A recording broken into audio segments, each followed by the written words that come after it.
Every once in a while we come upon the thought of, damn, I wish I knew this before, it would have saved me a lot of time. Like the fact that you can apparently close tabs by pressing down the scroll wheel button on your mouse. Amazing, right? Because if someone would have told me these things, or if I would have learned them sooner, it would have saved me a lot of time and effort and I would have made faster gains than I did right now. Now when I just started in the gym, I didn't really know what to do, but our gym had basically some sort of personal trainers.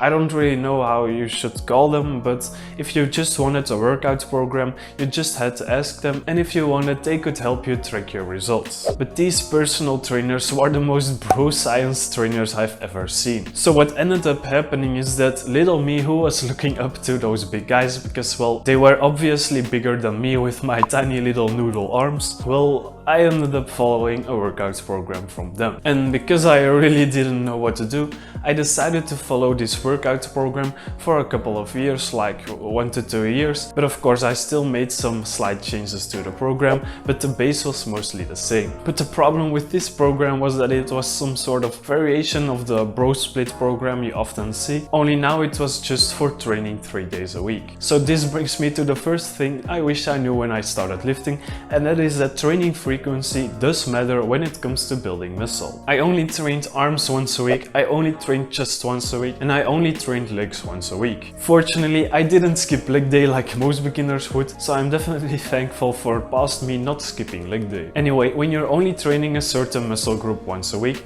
you're missing out on a lot of gains. There are a lot of studies out there that prove this point, and I won't really go over them in detail, but as soon as I switched to a higher training frequency program that I made myself, I saw a big increase in the amount of gains that I was getting. If you don't know how to design a good workout program yourself, you can always take a look in the description down below. I'm working on a full body training program for training 3 days a week, and I'm planning on releasing it soon. And I'm just making the finishing touches right now to make it the most optimal program for you. And now that we've got that out of the way, let's go to number 2, and that is to train for yourself and not for others. I know it can be very intimidating to go to the gym sometimes. You see all those guys lifting heavy weights and you don't want to look weak. And this can cause you to stack up some weight at certain exercises, even though you're not strong enough to lift it properly. And I think almost everyone, including myself, did this at some point in their lifting career. I honestly thought that I was just stronger at some exercises than others, and most exercises I did right, like the bench press, but then it surprised me that I was stronger at some other exercise, but I was just using improper form. But most of the time, if you're surprised about how much weight you can lift,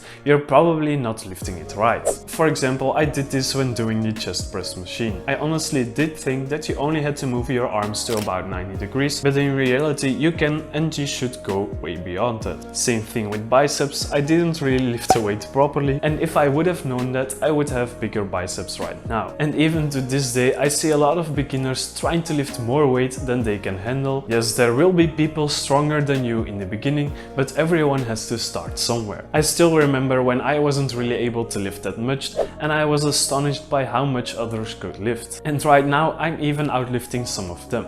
So be patient and remember to work for yourself, and you will get there soon enough. And even if you aren't the strongest, it doesn't matter as long as you look the strongest. And the third thing I wish I knew was that smashing the like button actually helps increase muscular growth. Yes, a recent study shows that smashing the like button actually increases gains by 90% and will get you quote-unquote checked AF bro. All jokes aside here, the third thing that I wish I knew was that calories actually matter when it comes to muscle growth, and especially protein is very important. Now for some this might be different because you might be trying to lose weight, but for me I was under eating a lot. And that's mostly because I didn't really have that big of an appetite, but this hindered my progress because first of all I wasn't even getting in enough protein to build muscle, and second of all the amount of calories that I was eating wasn't really enough to build muscle. Now this even led to a point where I was feeling nauseous every workout, and I eventually ended up even vomiting after a workout. Now this caused me to go to a doctor to make sure everything was okay, and a blood test, is almost as dangerous as having a high cholesterol. Now, as soon as I started fixing my diet and especially eating enough protein, I started seeing gains way faster. So make sure that you're at least eating enough protein. You don't have to track everything you eat to see good results. I honestly still don't know exactly how much calories I'm eating every day, but of course, if you want to see faster results, it's probably best to track your calories. Now, the fourth thing that I wish I knew when I was starting out is that you have to switch your rep ranges from time to time, because as a natural lifter you want to have the benefits from every rep range. I made a specific video about this, but I'll quickly go over the basics. The lower rep range allows you to become stronger faster, and this strength will help you progressively overload your muscles. Because for example, when 80 kilograms on the bench press becomes easier to lift, I will be able to do more reps with it. And these reps would eventually end up in the category of 6 to 12 reps, the most optimal rep range to build muscle. And the higher rep range will also help you to do more reps with a certain weight. So having 1 or 2 exercises where you train low or high rep ranges would be optimal, or you can just switch these rep ranges up from time to time. But I do have to say that if you're just starting out, you better stay away from those heavy weights, because you have to get your technique right first. And the fifth thing that you need to take notice of is that you stick to your workout program. Sure, it's necessary to switch things up from time to time to still have some fun in the gym, but doing this every week will end up hurting your progress a lot. Because one of the main drivers of building muscle is progressive overload. And that means that you have to become progressively stronger at each movement you're doing, and now doing a ton of different movements will hinder you from doing that, because you have to learn new technique every time, and you won't really be able to focus on progressively overloading on a specific exercise. Now, switching the rep ranges or weight every week isn't that optimal, especially for beginners. So make sure that you have a decent workout program to stick to, and maybe every now and then you can freestyle your workouts to still have some fun in the gym. Or what I sometimes like to do is I like to pick my favorite exercises and do them at the end of my workouts. But now this brings me to number 6, and that is to track your progress in the gym. The single most best and cheapest thing that you can do right now to speed up your progress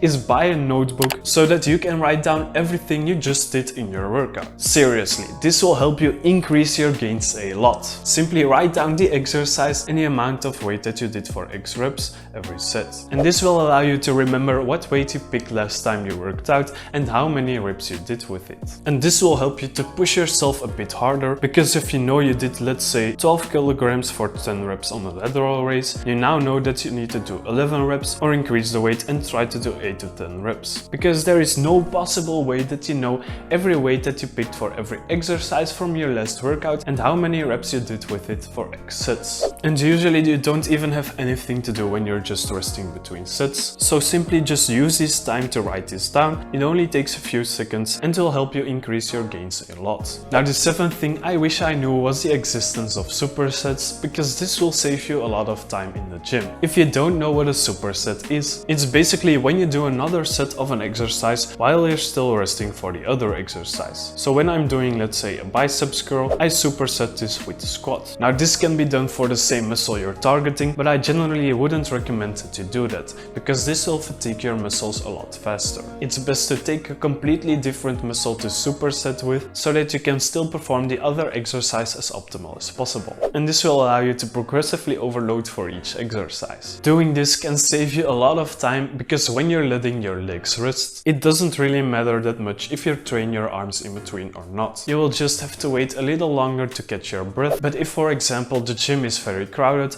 I wouldn't really recommend that you hoard a ton of weights or a ton of machines to perform your supersets. It's just bad gym etiquette. But if there isn't really a lot of people around, this can save you a lot of time. Also, I wouldn't recommend that you superset big compound exercises like the squat and the bench press, because this will definitely fatigue your system a lot faster. And for number 8, we have to go back to the story that I was telling in the beginning. The program that I got from them was just bad in almost every way. They put a ton of isolation exercises on the program, but guys, compound lifts are essential when it comes to muscle growth. And if you don't know what compound movements are, they're basically movements where a lot of muscles are involved at the same time. For example, the bench press, squat and deadlift are compound movements, but there are a lot more, so make sure that you look up some if you haven't already and start implementing them in your workout. Because these movements allow you to recruit as much muscle fibers as possible, and this will eventually actually lead to more muscular gains. Leave a comment down below to let me know